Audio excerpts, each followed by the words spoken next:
महाराष्ट्र में मुख्यमंत्री एकनाथ शिंदे ने गुरुवार को मुंबईकरों का एक बड़ा इंतजार खत्म कर दिया।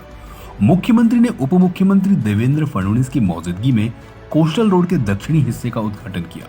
इस रोड के खुलने से मुंबई के लोगों को बड़ी राहत मिलेगी। उनका घंटों का सफर अब सिर्फ कुछ मिनट में पूरा हो जाएगा। इस कोस्टल रोड से दक्षिणी हिस्सा बांद्रा वर्ली सीलिंग से जुड़ जाएगा और इसके जरिए लोग बांद्रा तक का सफर कर सकेंगे। मुंबईकर शुक्रवार की सुबह से रात 11 बजे तक इस रोड का उपयोग कर सकेंगे। सीएम ने इस मौके पर कहा कि इससे मुंबईकरों की यात्रा सुखद, तेज और आरामदायक होगी। इसके अलावा समय की भी बचत होगी।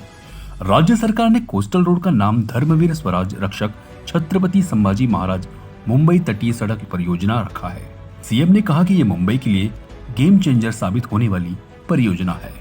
ऐसा है कि जो आपने बात यहाँ पर कही, मूल रूप से 25 सालों से ये प्रोजेक्ट ऐसे ही पड़ा हुआ था।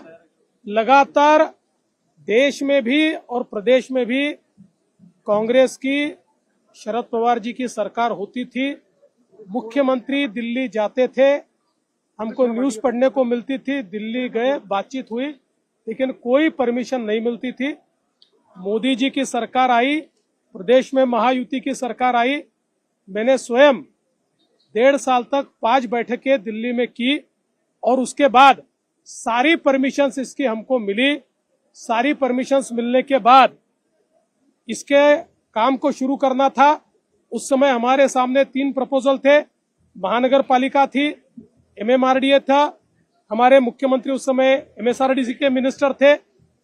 तीनों काम करना चाहते थे, लेकिन उस समय हमारे मित्रों की मांग पर हमने ये काम महानगर पालिका को दिया। उन्होंने भी अच्छा काम किया, उनको भी मैं बधाई देता हूं।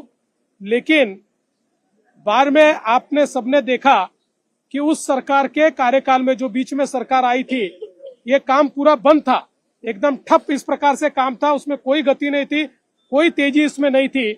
वापिस 2022 में हमारी सरकार आने के बाद शिंदे जी के नेतृत्व में हमारी सरकार ने जिस तेजी से इसको पूरा किया है, 90% काम हमने समाप्त किया है, 10% काम भी आगे में इसका समाप्त होगा।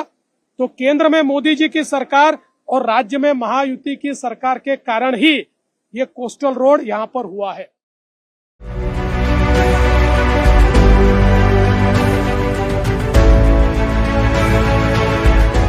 CEN न्यूज, देश प्रदेश की ताजा तरीन खबरों के लिए CEN न्यूज को सब्सक्राइब करें और रहें पल पल की खबर से हर पल बाखबर।